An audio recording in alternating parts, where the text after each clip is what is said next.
Hello, I'm 5th District Councilmember Bill Farmer Jr., welcoming you to another very special edition of Lexplore. Today we're at the Health Department in the Rice Leach Room, literally in the needle exchange room. I've been trained in how to administer Narcan, and you should too. Please stay with us.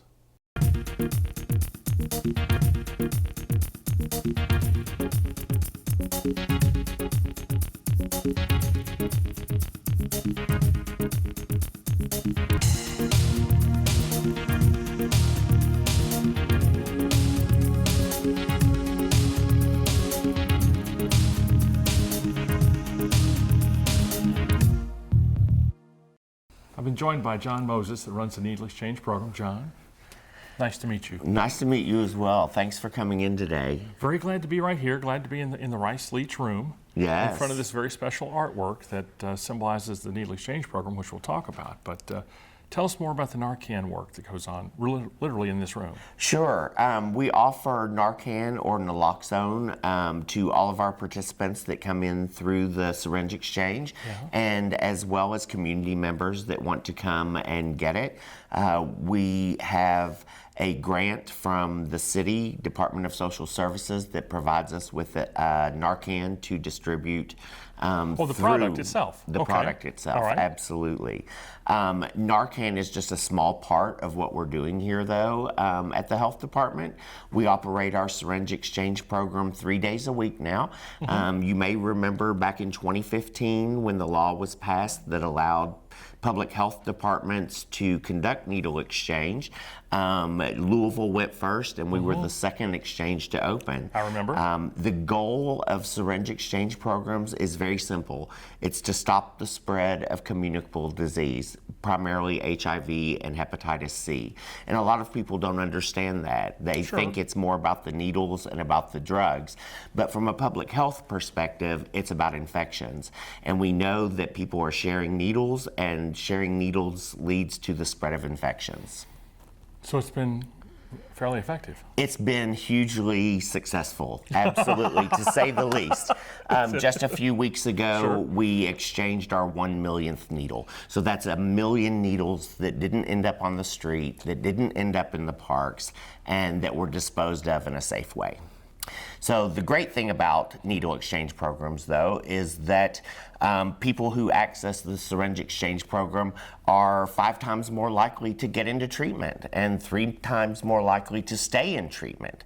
And so when they come in for the syringe exchange, it's not just about getting clean syringes, it's about getting access to HIV testing, getting access to Hep C testing, getting access to Narcan, getting access to treatment referrals. More than 200 people have taken advantage of our treatment referral system here. So we work very closely with the city and with other community partners to provide as much service as we can to a very vulnerable population.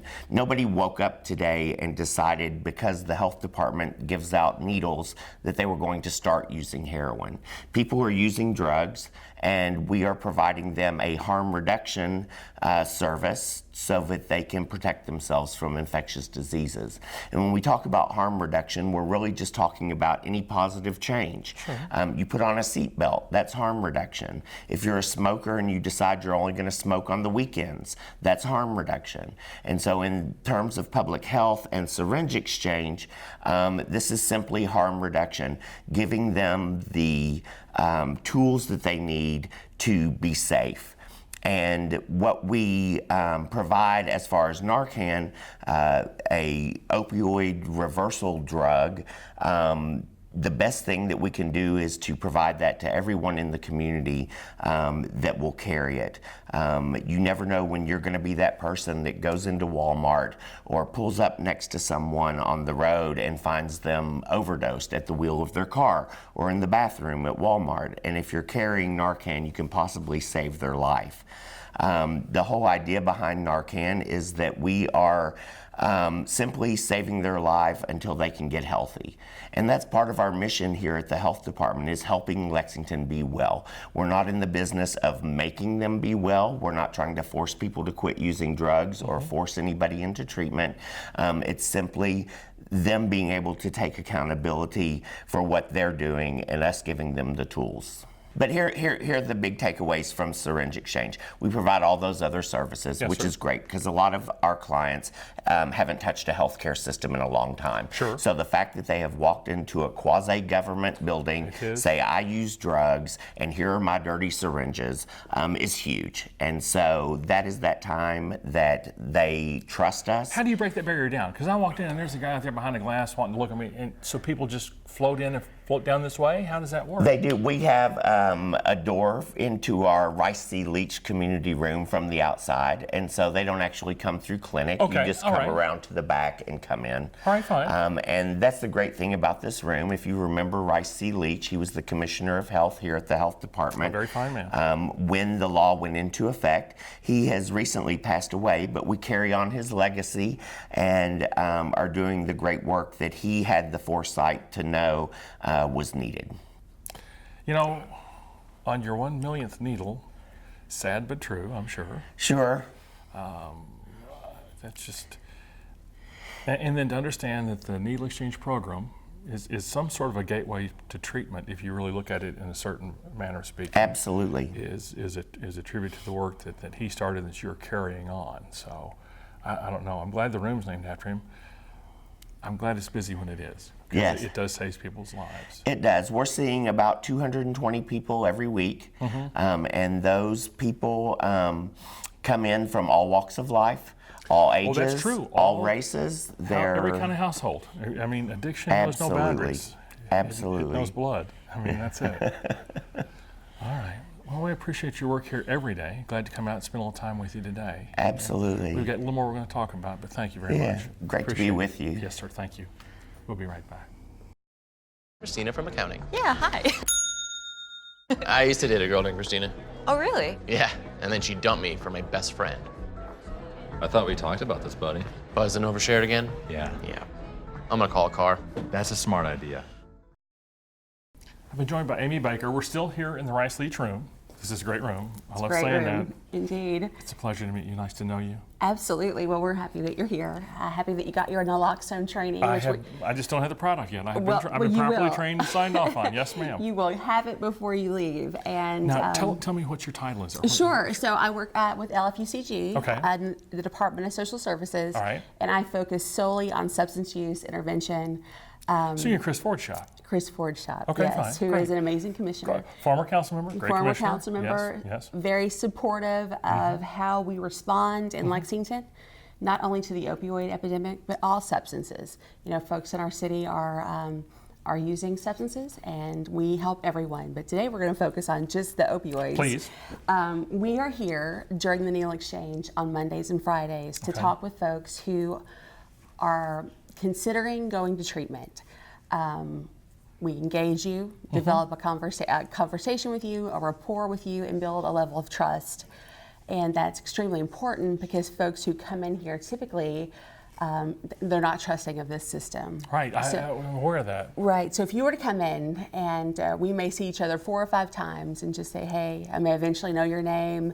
Or not. Or not, and it doesn't matter. I will treat you just the same because that's this fine. entire thing is anonymous. We don't know. We never ask anyone's name. Now, sometimes they tell us, but if you were to talk to me about treatment, what we would do is look at all the resources available. Having been in the field for more than 20 years, I know a lot of them, a lot of contacts. We want to try to get a person into treatment as quickly as possible.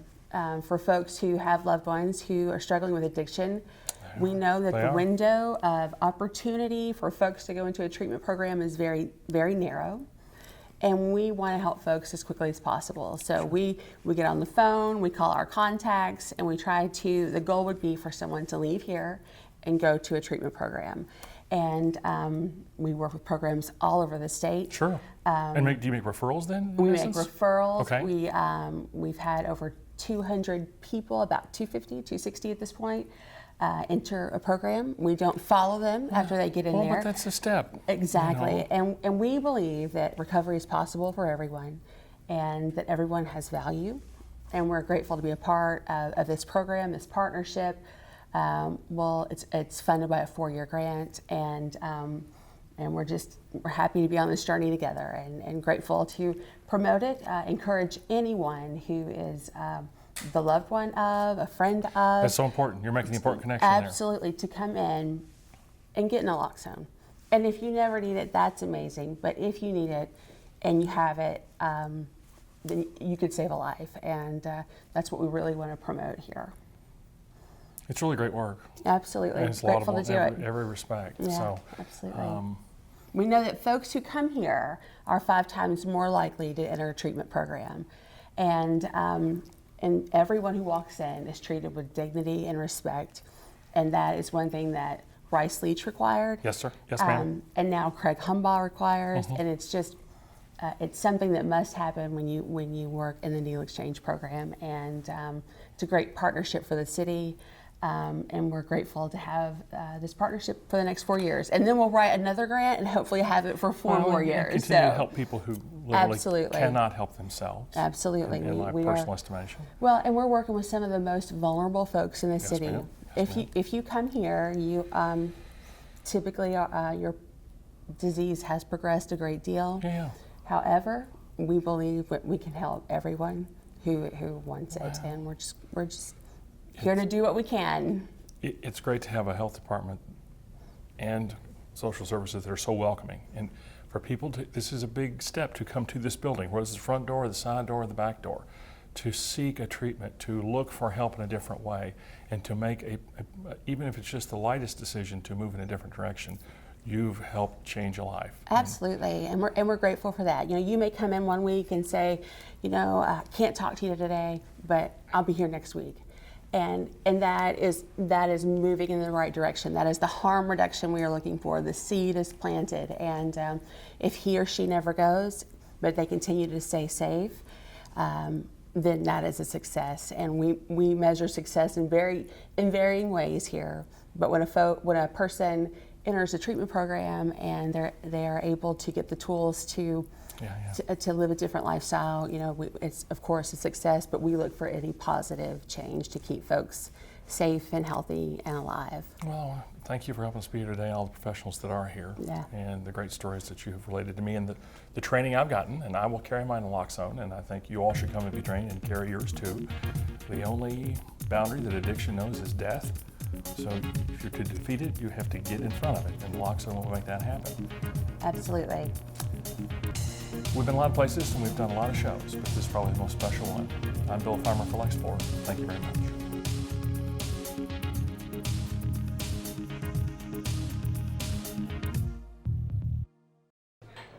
Put the keys down, Kevin. But I'm gonna drive home. There are several warning signs present that you shouldn't be driving. My text to emoji ratio has gotten a little out of hand. A little. Yep, I'm definitely gonna call a ride home.